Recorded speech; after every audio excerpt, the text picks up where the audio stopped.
Hi, how are you? I hope you are keeping well and healthy. You know, I think about you all the time. No, I'm serious. I'm always thinking about things that might be helpful for you and help you in your business. So today, what I was thinking about is help desks. Have you ever called a computer help desk when something goes wrong and they ask you things like, did you turn it on? Did you check the cables? Did you check the power cable? Did you try turning it off and on again? It's not because they think you're stupid, believe it or not. And even though these things seem super obvious, and I know that users often get quite frustrated and kind of offended, that's not why they're doing it. They're just going through their checklist, their step-by-step process to try and figure out what might be wrong for you.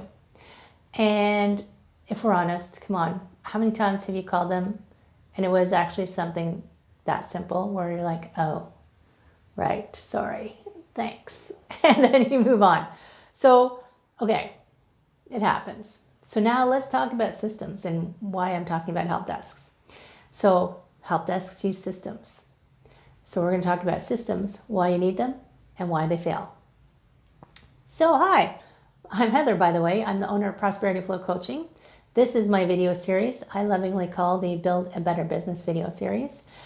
Mostly just because I really like alliterations, but you get the idea. I release a video every Wednesday with ideas, tips, tricks, anything that I think might be helpful for you in the running of your business, hopefully, which is why I think about you a lot. And by the way, if you've missed any, you can go back to YouTube and check them out. You can also subscribe to my YouTube channel. I'd be super grateful if you did that. And leave me a comment if there's something that I haven't covered yet that you want to hear about. So there's many business, big and small business owners out there, and there are lots of ideas for businesses, and they're all really good. But sadly, a lot of them fail in the first few years of business if you look at the stats. And it's not because they had a bad idea. So they could have the best next $1 million idea. They could be doing things different than anybody else. But what trips them up often is the business side of where they run their business, how they run their business, which is where I come in. So a little bit of history, just quickly. I spent 15 years as a CPA working in dollar corporations. I spent 10 years running my own little boutique yoga studio, fitness studio, and let me tell you, time sure flies. 12 years running my own registered massage therapy practice as a solopreneur. I've also worked for clinics, but I like working for myself. So I've seen a lot. And I've seen the good, seen the bad, I've seen the let's not go there. And I want to use all of that experience, all that stuff that I've seen to help you avoid becoming one of those statistics, having your dreams crushed for your business because you couldn't keep up with that endless hustle that you think you should be doing as a small business owner. So let's go. This week, we're looking at systems, as I keep saying. Last week, I realized if you've been here regularly, that I may have overloaded you a bit with lots of ideas and things to do. I love ideas. You know, they give you fresh perspective, lots of energy, and I do want to give you new ideas. But sometimes it can be overwhelming. And when there's too many of things, I know like you can kind of lose things. So, but I mean, I love ideas. I love figuring things out. I do have shiny object syndrome. You know, marketers have totally see me coming. I know my social media is completely curated because of all the ads that I get from Facebook and Instagram. They know what I'm going to click, right? They know me. They know I'm a clicker. But I digress. Systems. Yes, we're getting to the systems. You put them in place so you don't get overwhelmed, so that there is consistency in how things work, so that you can automate some things so you don't have to constantly hustle, so that you can actually have a life outside of your business. So you put them in place so that you have your business, not so that you have a job and that so your business doesn't own you. Systems are amazing, but here's the thing. There's tons and tons and tons of systems out there, and they're all going to promise you big things, and they'll probably promise you massive change, but it's like a gym membership. So gyms promote, they're going to give you a beach body in 90 days. Gyms aren't being dishonest, and neither are the people with systems. Gyms can deliver the results they promise, but the thing is, you know, you actually have to go to the gym and you actually have to do the workout to get the results. consistently, right? It's the same with systems. If you have one that you've worked hard to develop and figure out and put in place, and then you don't do it, it's not going to do you any good. So back in my corporate days, I remember head office would send us every now and then out on training courses. Quite often they were pretty awesome, right? There's lots of learning. There was lots of learning, lots of new ideas, lots of energy, because everybody in the room was like, yeah, getting pumped up. New exciting ideas to implement when we got back to the office. Things that would make you a better manager, maybe make the business run better. I mean, it's in the business's best interest to have their employees keep improving, right? But then you know what happens. You've got that excitement. You're really going to make things happen. You get back to your office, but you've been gone a couple of days.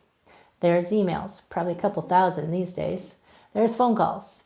There's a deadline that's suddenly been dropped into your inbox that has to be done ASAP. Maybe one of your staff is sick. Something even harder to overcome is if not everybody in your office was on the training course, everybody's still doing things the old way.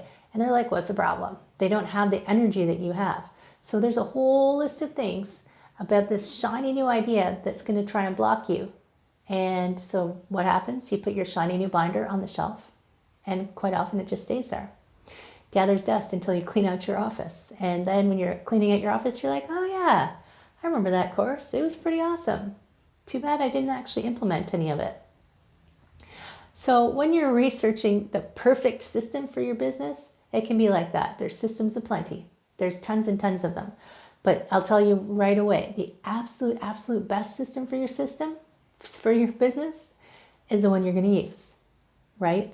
Use it consistently, apply it diligently, allow through that consistency for it to deliver what it promises. Now, I know you've heard me say this, but you need a system on how you want your customer to experience every interaction with your business, every single time, consistently. They love it. You need a system for how your advertising campaigns are going to roll out, a system to evaluate and reassess. Did they do what they were supposed to do? You need to tweak it. You need a system to, I'm an accountant, right? Former accountant.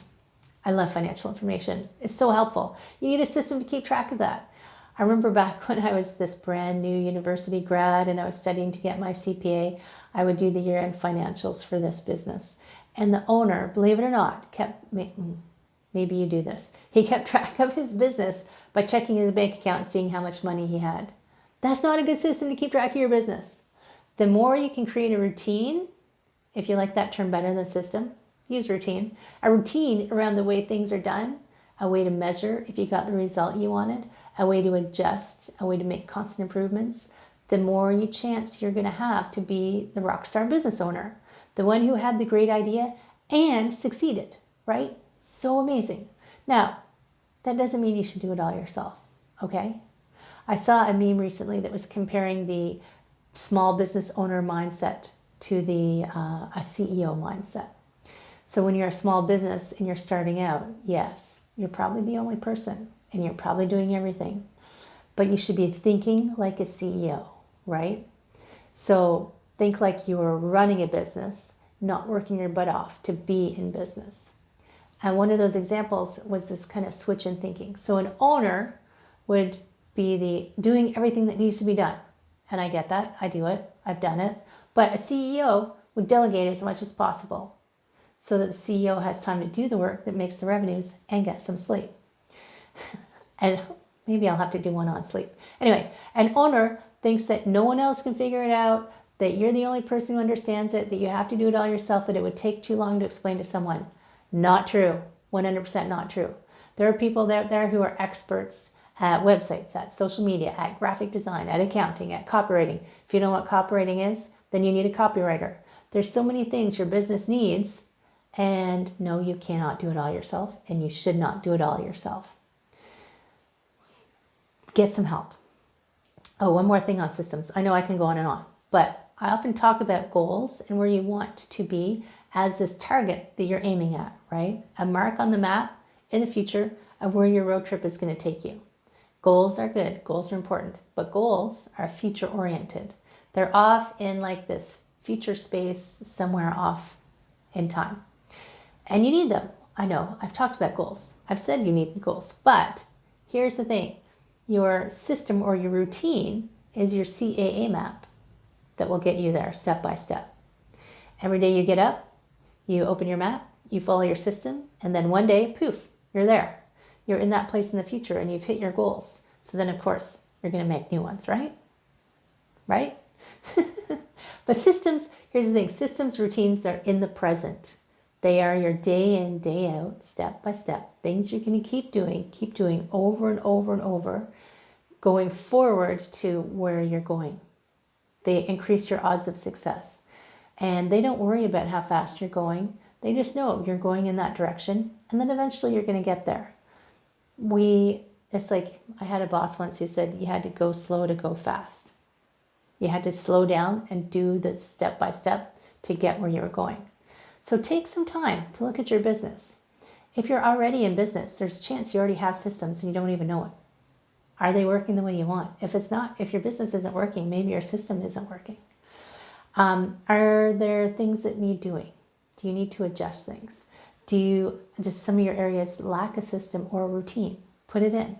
Don't spend months of research here. Get help maybe, or put something in place you think will work, and then evaluate. Just get started. Evaluate it as you're going to see if it's working. Give it some time to work. Remember, you need to be consistent. It's like that gym membership, that binder on the shelf. A great idea only works if you actually let it work. As always, my friends, if you need help, I'm here. I'd be happy to chat with you to see if I can assist you in building your super awesome business. That's it for today. Thanks for watching this video. Once again, if you wanted to check out anything we talked about previously, head on back onto YouTube for those old episodes that you might have missed. Make sure that you subscribe so you don't miss any. I'd be super grateful. And if you find them helpful, send them to a friend who might also find them helpful. That would be awesome. Oh, and don't forget, my latest little mini tips are on Facebook and Instagram. Speaking of alliteration, Make It Happen Monday, Freedom Friday. Those are only on Instagram and Facebook. You can check those out at Prosperity Flow on those channels. Once again, I am Heather, the owner of Prosperity Flow Coaching. I help people who help people. I can't wait to see you again next week. Take good care of yourself, and I will see you again soon.